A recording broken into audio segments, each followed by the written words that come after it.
Hi, my name is Joseph and I'm with Dart Does Anything, and today we will be doing how to make a stick bug nymph enclosure out of a water bottle, some mesh, and a rubber band.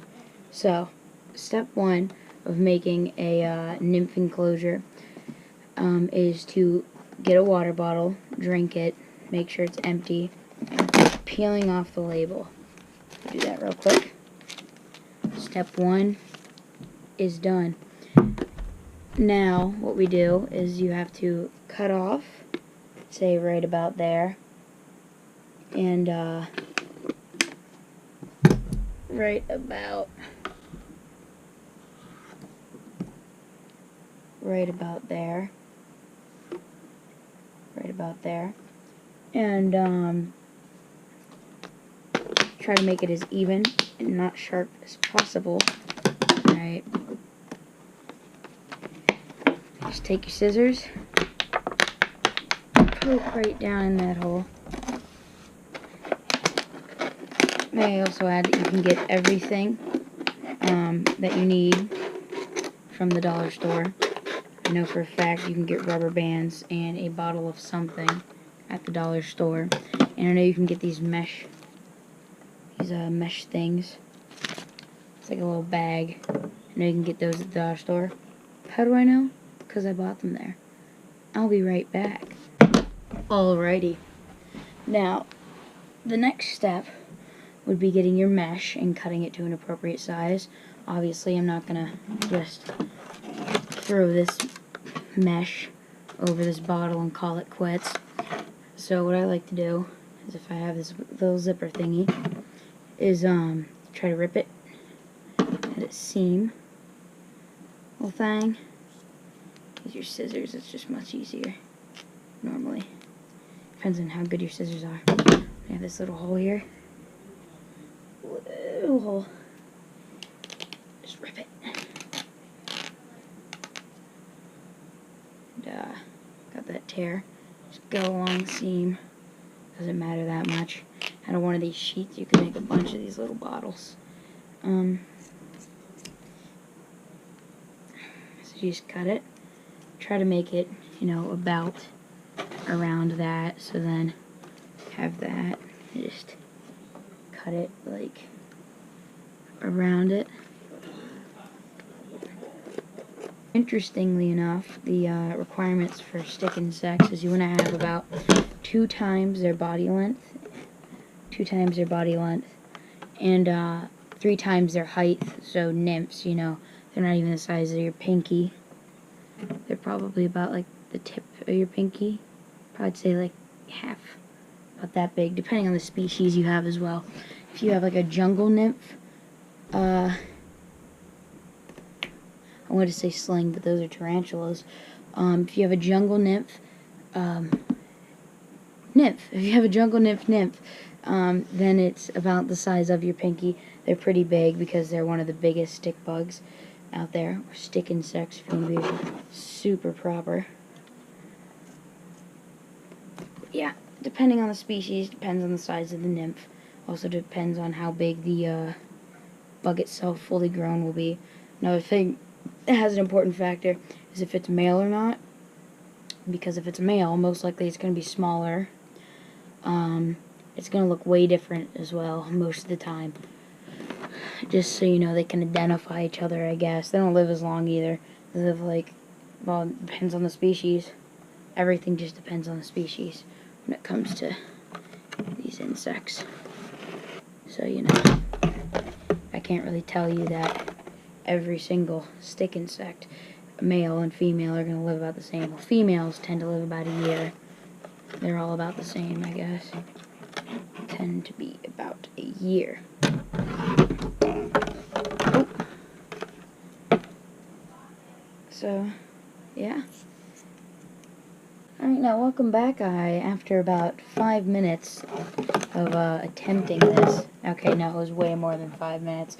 After a lot of time of attempting this, I finally did this. I decided to not try to be exact and just say whatever and go with it. So, step number 3 is to just put the mesh over top. Actually, no. I forgot something. I'll be back. Alrighty, step 3 is to decorate the enclosure. So, sit down here, just make sure you can see my head in the frame. So you're going to want some substrate, which I'm using coconut husk and I think dirt. I don't know, man. But I forget what it's called.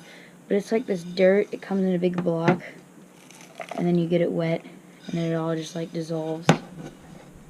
No, it absorbs it, and then it expands out. And, you know, you just want a really thin layer. Stick bugs don't burrow, so you know you're good. So yeah, you just want to add this in. Shake it around. I got some sphagnum moss, which I mean, just kind of looks pretty. I seriously doubt if stick bugs care if there's a little bit of moss at the bottom of their enclosure. Also helps with moisture. Helps keep them nice and moist. So I guess it does serve a purpose, because you want to have your stick bugs wet so that they can molt and become big stick bugs. Because if they're dry, it runs the risk of them actually dying while molting. So, and we don't want that happening. So now you got that down there, you want to add some sticks, which, as you see on the table, I don't have any on me. So I'll be back again. Alright, I'm back. I couldn't get just regular sticks because it's dark out. So I had to go in my backyard because I wasn't going to go out front, that's where the trees are, and just get this stuff from a plant that we have. It's in a little flower pot. But yeah, you just want to put like sticks and stuff in there, and these would work. I mean, like, it's not gonna do anything besides aesthetics, and I think it kind of looks better with stuff like this. But I just want to lay the sticks up as best as you can. You know, these bugs aren't gonna care as long as there's sticks to climb on. Man, this is tough. And yeah, just kind of put some thingy-majiggies down in there so they don't poke out the top, because then you won't be able to get the mesh on.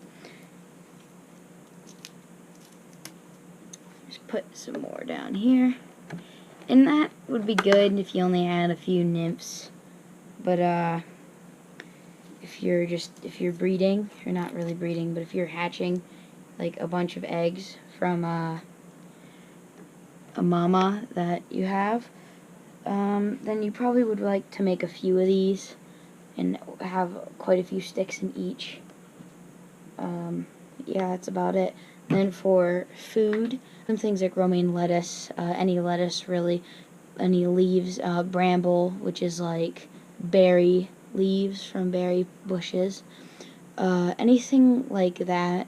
But if you do feed your bugs bramble once and they really like it, then they won't go back. They have preferences. So if you don't have a steady supply of bramble, then don't feed them that. Spring mix, if you just kind of don't care, just throw spring mix in there. Make sure you get a little bit of everything, and they'll eat what they like.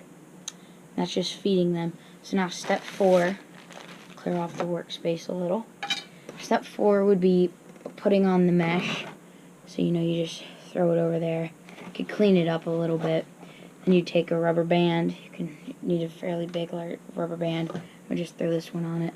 So right there. It's gonna be annoying whenever you have one that's too big.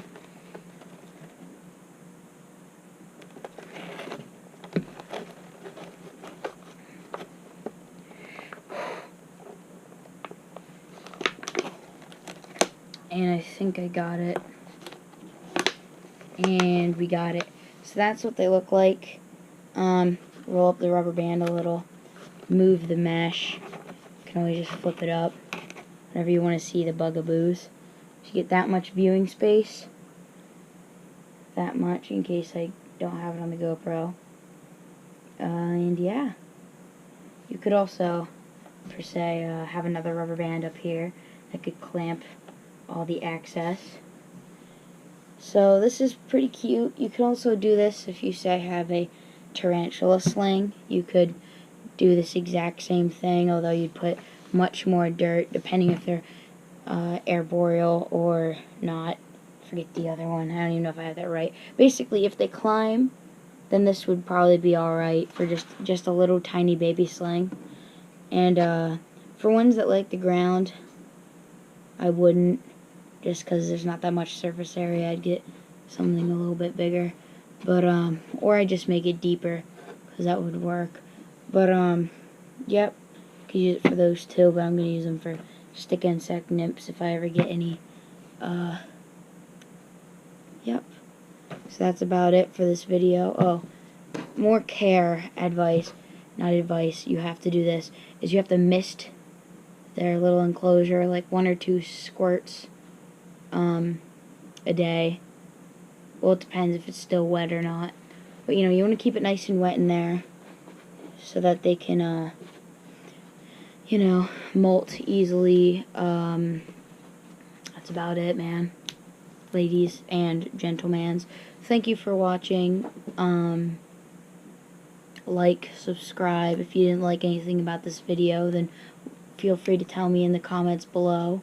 That's about it. See you later.